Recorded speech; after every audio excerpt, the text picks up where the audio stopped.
Good morning student. Last class में बेटा हमने पोटेंशियोमीटर स्टार्ट कर लिया था। Principle of potentiometer, potential gradient, dependency of potentiometer and standardisation of potentiometer, छोटे छोटे टॉपिक हमने डिस्कस कर रहे थे। आज हम एक और टॉपिक इसमें डिस्कस कर रहे हैं, सेंसिटिविटी ऑफ पोटेंशियोमीटर। उसके बाद हम एप्लीकेशन करेंगे इसकी, पोटेंशियोमीटर का हम कैसे यूज करेंगे लैब में। तो पहला अपना टॉपिक है सेंसिटिविटी ऑफ पोटेंशियोमीटर। पोटेंशियोमीटर की जो सेंसिटिविटी है, इसका मीनिंग हुआ कि अगर हम किसी लो वैल्यू ऑफ ईएमएफ, किसी सेल का बहुत कम हो ईएमएफ, उसकी प्रैक्टिकल वैल्यू मतलब उसको हम कैलकुलेट कर सकें, लो वैल्यू को भी हम कैलकुलेट कर सकें, उसे हम बोलते हैं सेंसिटिविटी ऑफ पोटेंशियोमीटर। पोटेंशियोमीटर जितना ज्यादा सेंसिटिविटी होगा या उसकी सेंसिटिविटी जितने ज्यादा होगी उतना वो लो वैल्यू मेजर कर पाएगा। ईएमएफ की वैल्यू है वो एग्जैक्टली मेजर कर पाएगा, वो लो वैल्यू को भी मेजर कर लेता है। तो इसका मीनिंग हुआ to calculate the low value of EMF of a cell, the meaning of sensitivity to calculate the practical value, the meaning of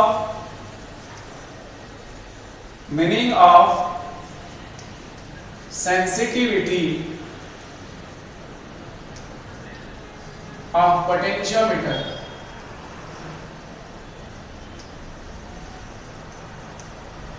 is to calculate practical value of EMF of primary cell, EMF of cell, practical value of EMF low value होगी, ठीक है ना, बहुत ज्यादा कम value हो उसको EMF of A cell, ठीक है ना। सेल का EMF की low value calculate, practical value calculate करना है ही सेंसिटिविटी ऑफ पोटेंशियोमीटर होता है, ठीक है। जनरल डेफिनेशन है और ये एग्जाम में पूछी हुई है। अब हम सेंसिटिविटी को कैसे इंक्रीज कर सकते हैं, how to increase the sensitivity of potentiometer, how to increase, question है आपका, how to increase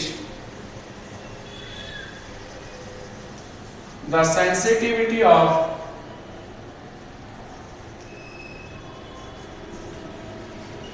potentiometer.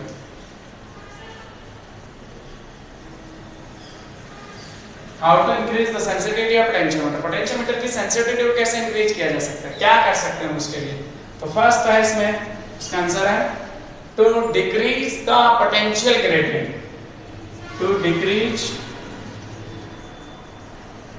The potential gradient, potential gradient of wire of potentiometer, wire of potentiometer, to decrease the potential gradient small x of wire of potentiometer। आपने तो small x का formula पढ़ा था for primary circuit EP/L। अगर आपको x को decrease करना है, क्वेश्चन है to decrease the potential gradient of wire of potentiometer, हम सेंसिटिविटी ऐसे इंक्रीज कर सकते हैं, पोटेंशियल ग्रेडियंट को डिक्रीज करके। और अब अगर पोटेंशियल ग्रेडियंट को डिक्रीज करना है तो हमें क्या करना होगा, उस पोटेंशियोमीटर के साथ उसकी लेंथ को इंक्रीज करना होगा। सिंस x का फॉर्मूला होता है EP/L, टोटल लेंथ वायर की, और टोटल पोटेंशियल EMF जो हमने अप्लाई किया प्राइमरी सर्किट में वो ये था। EP/L आपका x का फॉर्मूला होता है। तो अगर मुझे x को डिक्रीज करना है, x को क्या करना है डिक्रीज, मुझे L को क्या करना होगा इंक्रीज, L को क्या करना होगा। तभी आप सोचते होंगे कि पोटेंशियोमीटर का जो वायर होता है उसकी लेंथ होती है 10 मीटर, जबकि मीटर ब्रिज का जो वायर होता है उसकी लेंथ तो 1 मीटर ही होती है। तो आपने उसको 10 मीटर क्यों लिया, आप छोटे वायर से भी तो ये सब चीजें कैलकुलेट कर सकते हो, ईएमएफ वगैरह, उससे सेंसिटिविटी उसकी डिक्रीज होगी। तो हमें क्या करना होता है, वायर की लेंथ को इंक्रीज करना होता है। तो आपसे क्वेश्चन पूछता है प्रैक्टिकल में कि भाई साहब ये जो आपने पोटेंशियोमीटर लिया है इसके वायर की लेंथ 10 मीटर क्यों लिए है, इसको आप 1 मीटर से भी तो सॉल्व कर सकते हो। तो हम बोलेंगे साहब 10 मीटर के लिए कि इसकी सेंसिटिविटी इंक्रीज हो जाए, इसका पोटेंशियल ग्रेडियंट डिक्रीज होगा, x डिक्रीज करना है मुझे, ताकि ये लो वैल्यू ऑफ ईएमएफ भी मेजर कर सके। और low value of EMF measure करना सेंसिटिविटी ऑफ पोटेंशियोमीटर होता है, जितनी ज्यादा सेंसिटिविटी होगी उतनी लो वैल्यू वो मेजर करेगा, ठीक है। तो आपको ये पता चल गया कि x डिक्रीज करने के लिए मुझे L को इंक्रीज करना होगा। तो ये आपके कंसेप्ट दिमाग में बैठ गया कि 10 मीटर वायर क्यों लिया जाता है, ताकि उसका x डिक्रीज हो और उसकी सेंसिटिविटी इंक्रीज हो। पहला ये समझ में आ गया। सेकंड हम उसमें ये कर सकते हैं कि भाई उसका जो वायर है पोटेंशियोमीटर का जो वायर है उसमें करंट की वैल्यू डिक्रीज करके। सेकंड इसका जो इंक्रीज करने का कॉन्सेप्ट है to decrease the current, to decrease the current in the circuit. और ये करंट को डिक्रीज कैसे किया जाता है? जो प्राइमरी सर्किट होता है उसमें एक रियोस्टेट लगा होता है, आपको पता है। अगर मैं रियोस्टेट का रेजिस्टेंस इंक्रीज कर दूंगा तो सर्किट में करंट की वैल्यू क्या हो जाएगी? Automatic decrease. तो करंट की वैल्यू को अपन डिक्रीज करेंगे तो low value of EMF measure हो जाएगा। करंट की वैल्यू अगर अपन डिक्रीज करेंगे किसमें? अपना डिफ्लेक्शन तभी आएगा या लो वैल्यू के लिए जब करंट उसमें कम फ्लो कर रही होगी वायर में। तो करंट की वैल्यू डिक्रीज करने का तरीका आपको पता चल गया कैसे करना होगा? रियोस्टेट का रेजिस्टेंस इंक्रीज करके। रियोस्टेट का रेजिस्टेंस इंक्रीज कर देंगे then the current in the circuit will be decrease. ठीक है, सिंपल। तो आपको ये दो कांसेप्ट पता चल गया कि सेंसिटिविटी ऑफ पोटेंशियोमीटर को कैसे इंक्रीज करना है, ग्रेडियंट, पोटेंशियल ग्रेडियंट को डिक्रीज करके और करंट की वैल्यू को डिक्रीज करके। ये क्वेश्चन डेफिनेशन इसकी पूछी हुई है एग्जाम में, ठीक है ना? अच्छे से करना, इतना ही है। अब अपन इसकी एप्लीकेशंस करते हैं। Applications of potentiometer, applications of potentiometer. देखो एप्लीकेशन बहुत आसान है। एप्लीकेशंस में एक्चुअल में हम जो लैब में प्रैक्टिकल करने वाले हैं, एप्लीकेशन में हम जो लैब में प्रैक्टिकल करते हैं पोटेंशियोमीटर में वही है सब। और एक्चुअल में पोटेंशियोमीटर के हम 5 एप्लीकेशन देखेंगे और 5 प्रैक्टिकल अपन लैब में करते हैं। लैब में 5 प्रैक्टिकल कर सकते हैं पोटेंशियोमीटर को। जनरली अपन 2 ही प्रैक्टिकल करते हैं जो भी डिस्कस करेंगे अपन। वैसे इसके 5 एप्लीकेशन है, अपन 5 एप्लीकेशन या 5 प्रैक्टिकल अपन लैब में कर सकते हैं, बट 2 तो अपन करते ही करते हैं। तो अगला टॉपिक है अपना एप्लीकेशन ऑफ पोटेंशियोमीटर, कैसे काम में लेना है इसको, ठीक है ना? क्या कैलकुलेट करना है वो सब देखो। Applications of potentiometer, potentiometer, application of potentiometer. देखो ध्यान से, सबसे इंपॉर्टेंट कि जो पोटेंशियोमीटर का वायर है उसको हम ए बी से डिनोट करेंगे। कि मान लो आपका जो वायर है ए बी, जिसके लेंथ 10 मीटर है, मुझे पक्का पता है, इसके ऊपर मीटर स्केल भी लगा होगा। ए बी जो वायर है उसकी लेंथ 10 मीटर होती है। ए हमेशा हाई पोटेंशियल पे कनेक्ट किया जाएगा सेल बैटरी के साथ और बी हमेशा लो पोटेंशियल। मतलब ए को हमेशा पॉजिटिव टर्मिनल से कनेक्ट करेंगे और बी को नेगेटिव टर्मिनल से। तो सबसे पहले हमें इसका प्राइमरी सर्किट बनाना होता है और प्राइमरी सर्किट में primary cell plus minus EP, एक सेल या बैटरी एलिमिनेटर अपन यहाँ कनेक्ट करते हैं जिसकी वजह से इसमें करंट फ्लो करती है। इसके साथ अपन ने की भी कनेक्ट करी होगी। सपोज मैंने इसको K1 से डिनोट किया। अच्छा, एप्लीकेशन लिखी तो नहीं आपने, क्या करने वाले? First application, application of potentiometer में फर्स्ट है क्या कैलकुलेट कर रहे हो? Internal resistance, to calculate internal resistance of primary cell. Internal resistance of primary cell.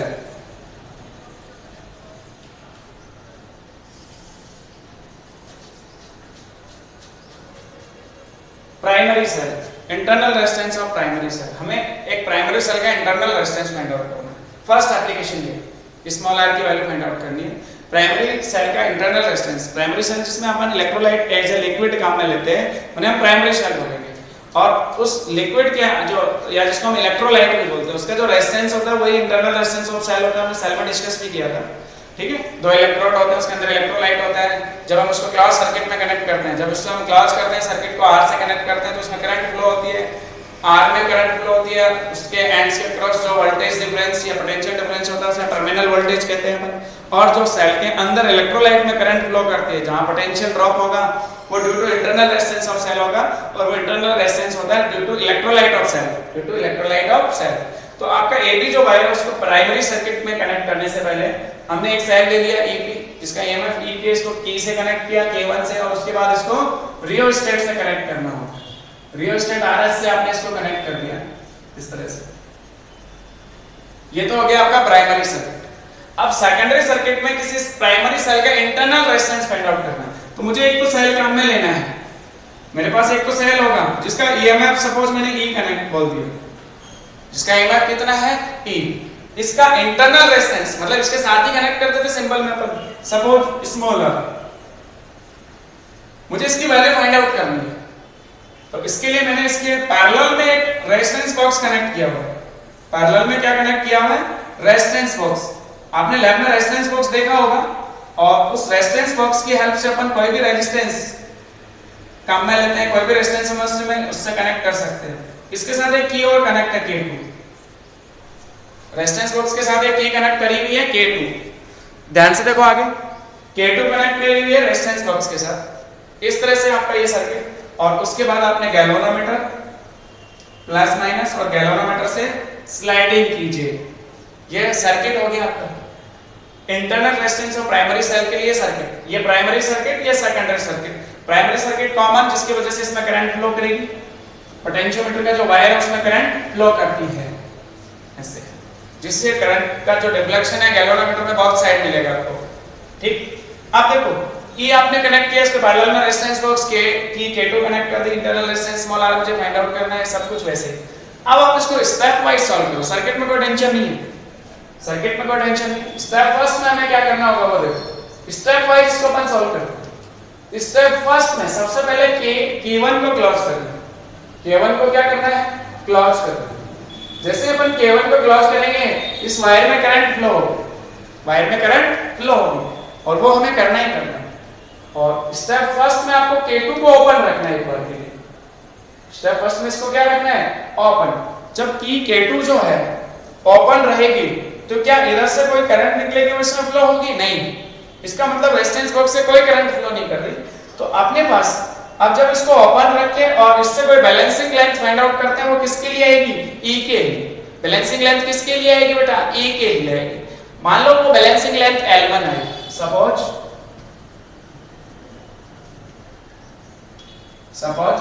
Balancing length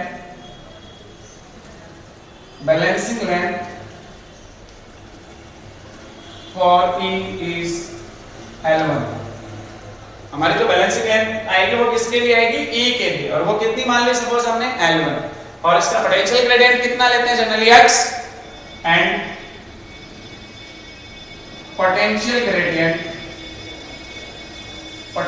gradient of wire of potentiometer is small x, then E equals to x L1, equation number first using the principle of potentiometer। आपको ये non था E और ये x L1 unknown, जहाँ पे भी balancing length आई उस, जैसे सपोज यहाँ पे AC पे, तो AC1 के अक्रॉस पोटेंशियल डिफरेंस XL1, ठीक है। इक्वेशन नंबर फर्स्ट ये आपकी हो गई स्टेप फर्स्ट, ये आपकी क्या हो गई स्टेप फर्स्ट। स्टेप सेकंड में क्या करना है वो देखो ध्यान से। स्टेप सेकंड में देखो K1 तो क्लोज रहेगा ही रहेगा, इस बार K2 को क्लोज कर देते हैं। K1 एंड K2 दोनों को क्लोज कर देते हैं। K1 भी आपका क्लोज है और K2 भी क्लोज है। K1 K2 दोनों को क्लोज कर दिया, ये भी क्लोज हो गई। इस बार देखो क्लोज करने के बाद इस रेजिस्टेंस बॉक्स से कोई रेजिस्टेंस उठा लेते हैं अपन, जैसे सपोज आपने 1 ओम 2 ओम 3 ओम इस तरह से अपन 5-6 रीडिंग लेते हैं, तो अलग अलग रेजिस्टेंस पे अपन इसकी बैलेंसिंग लेंथ फाइंड आउट करेंगे। तो रेजिस्टेंस बॉक्स से कोई रेजिस्टेंस दिया R, और R के एंड्स के अक्रॉस जो पोटेंशियल डिफरेंस होगा V, उसके लिए बैलेंसिंग लेंथ आएगी इस बार जब हम इससे कोई रेजिस्टेंस निकालेंगे, सपोज R लिया, इसको क्लोज किया, तो इसका मतलब इससे करंट फ्लो कर रहा है, तो सर्किट क्लोज सर्किट हो गया। जब सर्किट क्लोज सर्किट में है तो RB के अक्रॉस हमें बैलेंसिंग लेंथ मिलेगी। Suppose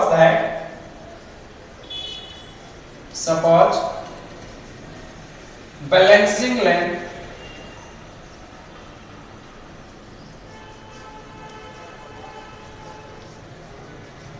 L2 for terminal voltage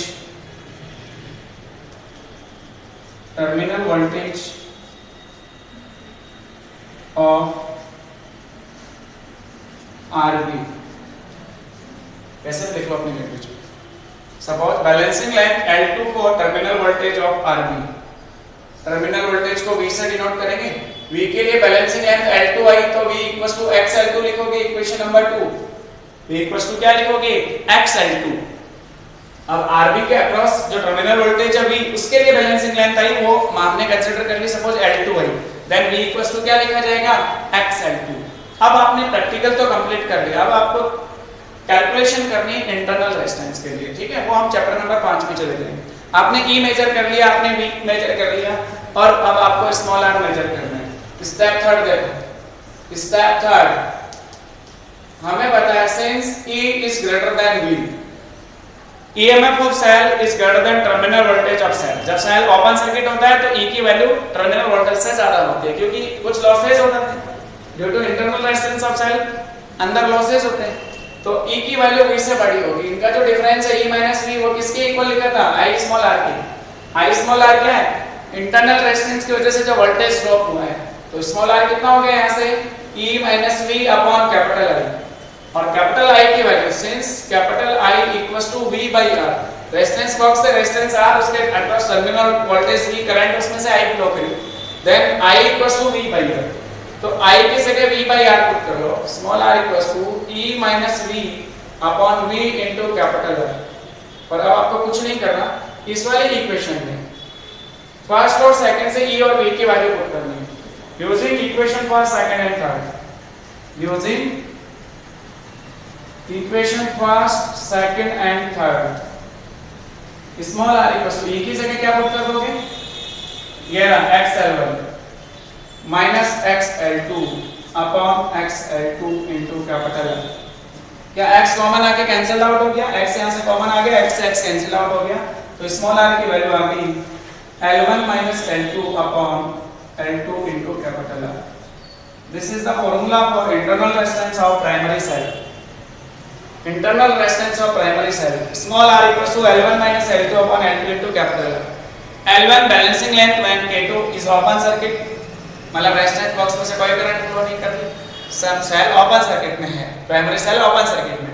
l2 balancing length when cell is close circuit, जब आप k2 को क्लोज कर दो, ठीक है, और r जो है उसकी वैल्यू यहां से फाइंड आउट करेंगे। इससे अलग-अलग रेजिस्टेंसेस के लिए अपन ये स्मॉल r कैलकुलेट करेंगे। इस तरह से हमें इस एक्सपेरिमेंट में 6 रीडिंग्स लेनी होगी, तो उसमें क्या चेंज करना है, r एक बार 1 ओम लिया है, दूसरी बार 2 ओम लिया, 3 ओम लिया, 4 ओम लिया, 5 ओम, 10 ओम, जो भी, तो इस तरह से अपन अलग-अलग डिफरेंट रीडिंग्स कैलकुलेट करेंगे, सबकी बैलेंसिंग लेंथ फाइंड आउट करेंगे, सब r के लिए ओपन सर्किट में या क्लोज सर्किट में, और फिर अपन इस तरह से इंटरनल रेजिस्टेंस फाइंड आउट कर देते हैं। क्या कॉन्सेप्ट क्लियर हो गया? Internal resistance of primary cell हमें ऐसे फाइंड आउट करना है। सेकंड एप्लीकेशन देखो, comparison of EMF of two primary cell, comparison of EMF of two primary cell. देखो सेकंड एप्लीकेशन भी आसान, ये वाला एक्सपेरिमेंट अपन लैब में करेंगे, ये वाला एक्सपेरिमेंट अपन लैब में करते हैं, ये का यही एक्सपेरिमेंट है, यही सर्किट बनना है, सब कुछ यही है कॉमन, ठीक है, इजी होता है एक्सपेरिमेंट, बस आपको ध्यान से रीडिंग्स लेनी होती है, आपको प्रॉपरली ध्यान से रीडिंग लेनी होती है, बहुत इजी होती है।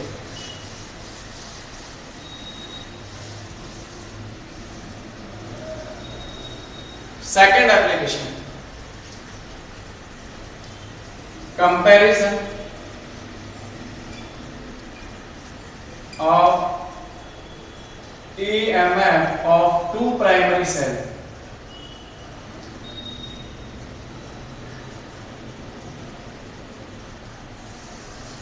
Comparison of EMF of two primary cell, two primary cell के EMF का कंपैरिजन कर रहा है, ठीक है। तो आपको दो प्राइमरी सेल लेने, और अपन लैब में जब दो प्राइमरी सेल की बात करेंगे तो एक तो लैक्लांसी सेल बनाएंगे, लैक्लांसी साइंटिस्ट ने बनाया था लैक्लांसी सेल, एक अपन बनाएंगे डैनियल सेल, और दोनों के EMF का कंपैरिजन करेंगे, दोनों के EMF का अपन क्या करेंगे, कंपैरिजन करेंगे। तो प्राइमरी सर्किट तो आपका ऐसे कैसे ही रहेगा, प्राइमरी सर्किट में कोई चेंज नहीं होगा, ये आपका वायर, ये प्राइमरी सर्किट के अंदर जो अपन ने बैटरी एलिमिनेटर कनेक्ट किया हुआ, ये सेल जो भी दिया हुआ K1, आप इसको K भी लिख सकते हो, सेकंड में अपन 2 वे की काम में लेंगे, इसको हम बोलेंगे रियोस्टेट, ये सब तो कनेक्ट होगा, इसकी वजह से इसमें करंट फ्लो करेगा। आप सेकेंडरी सर्किट ध्यान से देखो, दो सेल की बात कर रहा है तो दो सेल कनेक्ट कर दो, एक सेल ये रहा और दूसरा सेल ये रहा, इसका EMF E1 बोला, इसका EMF E2 बोला, सपोज ये लैग्रांजी सेल या डैनियल सेल, और दोनों के पॉजिटिव टर्मिनल A से कनेक्ट है हाई पोटेंशियल। उसके बाद टू वे की बात करिए ना, तो टू वे की आपने देखो लैब में देखी होगी, 1 2 3, इसमें 3 पोर्ट होते हैं। टू वे की मतलब मैं इन दोनों से भी आउटपुट ले सकता हूं, मैं इन दोनों से भी आउटपुट ले सकता हूं। 2 से आप फिर गैल्वेनोमीटर कनेक्ट करोगे प्लस माइनस, और गैल्वेनोमीटर से स्लाइडिंग कीजिए कनेक्ट कर दोगे, इसको टू वे की बोला जाता है। ये आपकी क्या हो गई बेटा, टू वे की, जिसके दो रास्ते हों, इसमें 2 वे है, मतलब यहाँ से भी आउटपुट लिया जा सकता है और यहाँ से भी। इसमें तो 1 वे, इसको डॉट को क्लोज करोगे तो करंट फ्लो होगी, नहीं तो नहीं होगी। अब ध्यान से देखो, स्टेप वाइज इसको भी सॉल्व कर लेते हैं, आसान तरीका है, इसके जैसे ही हमें सॉल्व करना है। स्टेप फर्स्ट में क्या करना है बेटा, आपको ध्यान से देखो। स्टेप फर्स्ट में सबसे पहले की को तो क्लोज करना ही है, के को क्लोज करना होगा, क्योंकि उसकी वजह से पोटेंशियोमीटर के वायर में करंट फ्लो करेगी, जिससे अपन करंट का डिफ्लेक्शन देख पाएंगे। सेकंड स्टेप में, फर्स्ट स्टेप में सबसे पहले के को क्लोज कर दिया, उसके बाद देखो टू वे की का जो 1 और 2 पॉइंट है, इसको क्लोज रखेंगे, इसको ओपन रखेंगे। टू वे जो की है अपने पास, टू वे की में 1 और 2 को तो अपन क्या कर देंगे, क्लोज, और 2 और 3 को अपन क्या करेंगे, ओपन। 2 और 3 को अपन क्या रखेंगे, ओपन। 1 और 2 को क्लोज कर देंगे, 2 और 3 को अपन ओपन रखेंगे। ठीक है, अब देखो ध्यान से, आपने इतना किया, जब 1 और 2 को क्लोज किया, 2 और 3 को ओपन रखा, तो इसमें ये वाला सेल काम में आ रहा है, ये वाला सेल ओपन सर्किट है, इसका मतलब इसका कोई मतलब नहीं है, ये वाला सर्किट क्लोज सर्किट हो गया। अब अगर हम कोई बैलेंसिंग लेंथ देखते हैं, जब इसमें डिफ्लेक्शन 0 हो तो बैलेंसिंग लेंथ किसके लिए आएगी, E1 के लिए। बैलेंसिंग लेंथ किसके लिए आएगी, E1 के लिए। सपोज दैट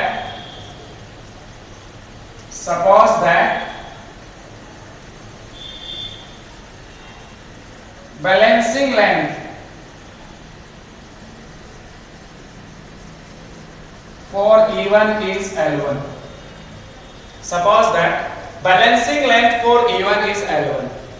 E1 की जो बैलेंसिंग लेंथ है वो सपोज L1 आई है, और इस वायर का पोटेंशियल ग्रेडियंट x थी है, तो आप क्या लिखोगे, E1 equals to x L1, equation number first. कोई टेंशन नहीं, बहुत आसान प्रैक्टिकल है, बस आपको एक्सपेरिमेंट के अंदर ये जो कनेक्शन बनाने होते हैं वो प्रॉपर्ली करने होते हैं।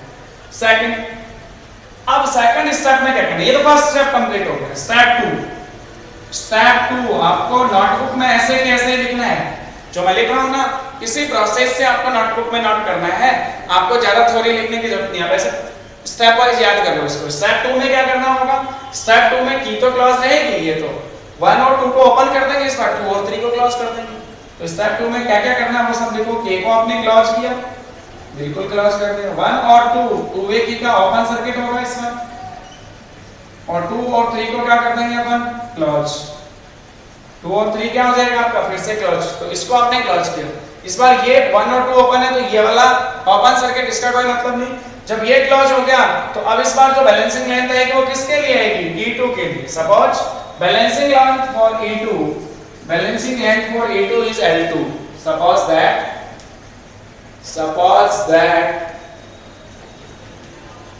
balancing length for E2 is L2, then E2 equals to XL2, equation number 2। अब आपको तो कंपैरिजन करना है ना, स्टेप 3 में क्या करना है, कंपैरिजन।